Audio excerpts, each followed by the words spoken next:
Almantai, mes jau kiek atsimenu senokai, ar ne? Nu, jau daugiau negu 3 metai. Negu 3 metai. 3, gal, nu daugiau negu 3 metai, jeigu šią dabar imti 25, tai pažįstame mes nuo 21. Nuo 21. Ir aš kai pradėjau vaikščioti čia ir jūs ir pradėjot lankytis, teisingai? Jo, buvo paskui tarpas, kada mes nesimatėm. Taip. Buvo tas 8 mėnesių tarpas, kada mes nesimatėm. Bet Tai ir papasakok, man buvo taip juokinga, kaip tu man kažkada sakei, kad jie tiesiog pasibaisėjau ir nebenorėjau vaikščioti, bet po to, kas atsitiko. Čia gal daugiau ne tai, kad pasibaisėjau, o daugiau gal buvo tas išgąstis. Jo, kai tu ateini, kai tu neturi to dvasinės kelionės niekada neturėjai ir kada ateina žmogus, kuris jaučia tą, ką kalba ir nu, tiek buvo jūsų žodžiai tokie tikri. Nes, nu, tu supranti, kad tai yra antiek tikra, ką jūs sakote, kad, nu, buvo pradžioj išgąstis, kad tai tikra. Ir, nu, automatiškai tavo, nu, kūnas ir, nu, gyvenimas prieštarauja tam. Ir tas ir buvo išgąstis, kodėl aš, nu, neateidavau. O ateit, nu, lygtis ir šaukė kažkas to viduj, eik. Bet tu, nu, protas prieštaravo, neeik, ten kažkas tai tokio ir taip toliau. Ir man buvo toks išgyvenimas su savo terapeute, kai aš pasidalinau su ją, kad sakau, vidus reikia eiti, o protas, sakau, prieštarauja.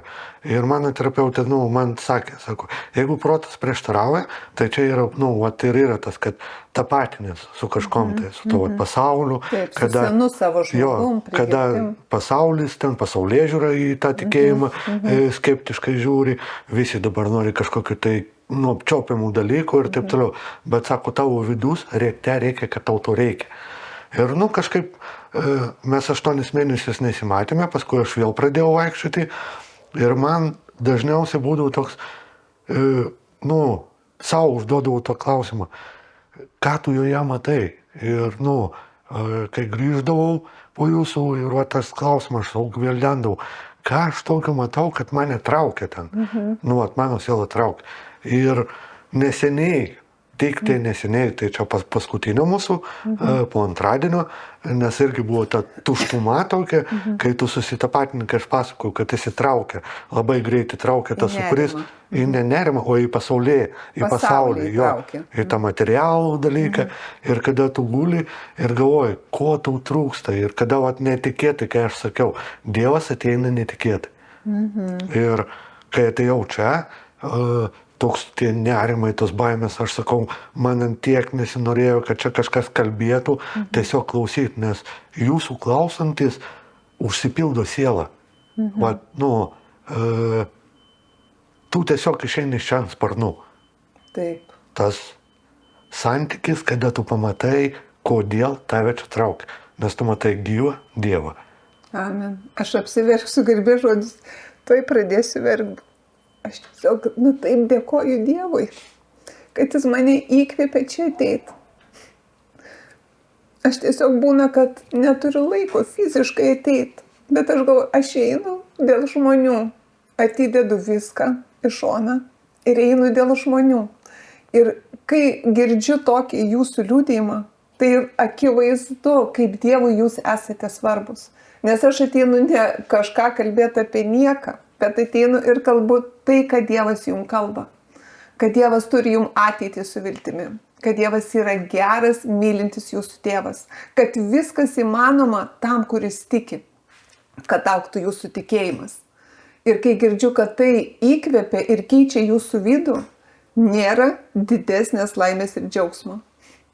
Aš atsiprašau, bet viskas gerai, mane irgi raudina. Labai tai svarbu girdėti. Aš šiandien dalinausi, nes pas mus klausė, nu, nes pas mus vyksta ryto ratai, ir aš šiandien dalinausi, man labiausiai yra užstrigęs tas dalykas, kai reabilitacija, kai jūs pasakojate, kai vaikščiote, ar ėjote namo, ar iš ryto ėjote kažkur, tai ir kai šuo bėgo ant jūsų.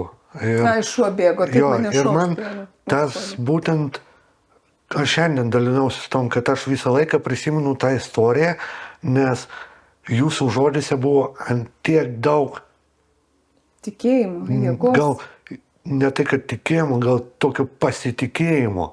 Dievu, kad ir Jėzum, kad jisai ant tiek persmelkė tavo vidų, kai jūs pasakot, kad nėra abejonių.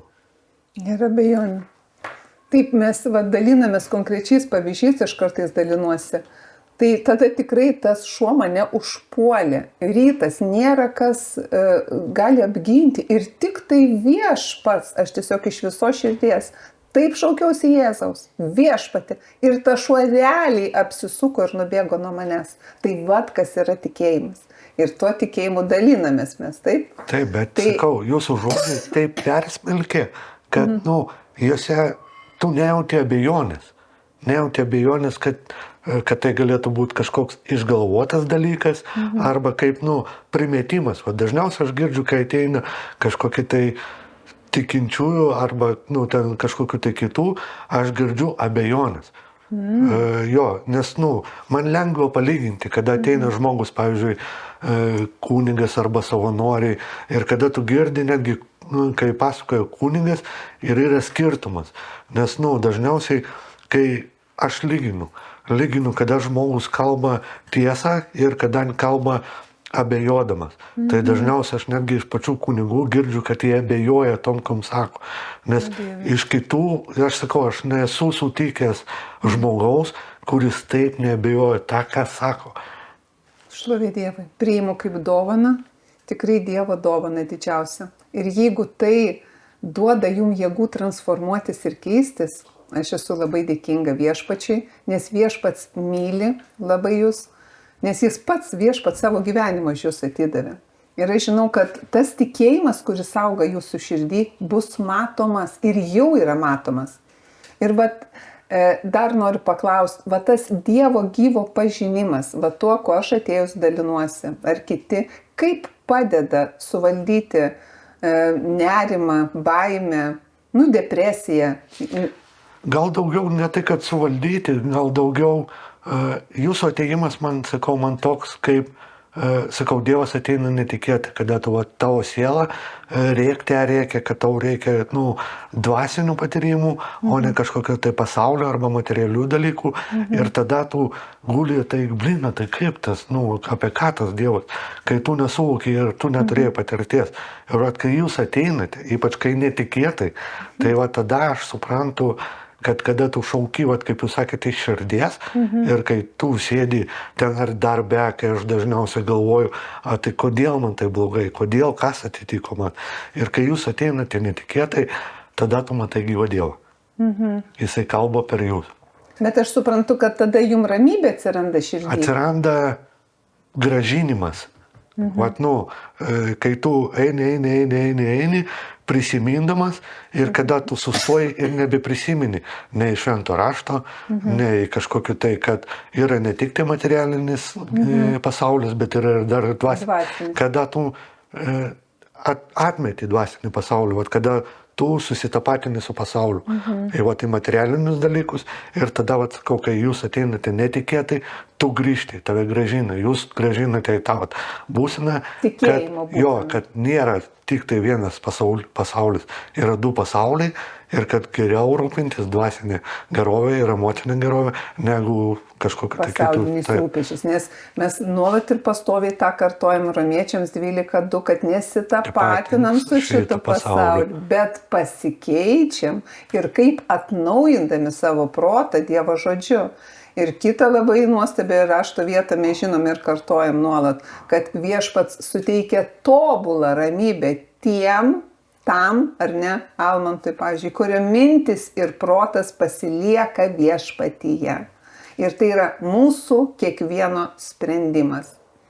Ir aš tikiu, kad tai, ką jūs jau atradote gyvą į Dievą, tai visą gyvenimą laikysitės Viešpaties, gyvensite su Viešpačiu, tai reiškia mąstysite taip, kaip Dievas sako, rinksitės, elgsitės taip ir tai absoliučiai transformuos ir jau transformuoja jūsų gyvenimą.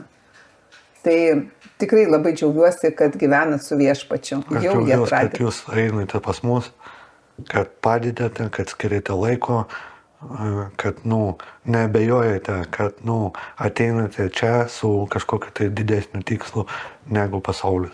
su absoliučiu įsitikinimu. Aš ateinu tikrai kiekvieną kartą, kad tai, ką mes kalbam apie viešpatį, apie jo pažinimą, apie jo mums paliktus žodžius, aš tikiu, aš esu įsitikinus, kad tai transformuoja jūsų gyvenimą. Tik todėl skiriu brangiausią laiką čia ateiti. Tikrai. Tai vat to ir linkiu viso ko geriausio ir kad keičia jūs, o jūs savo pasikeitimu keičiate kitų žmonių gyvenimus. Tai iki kitų susitikimų. Iki. Taip.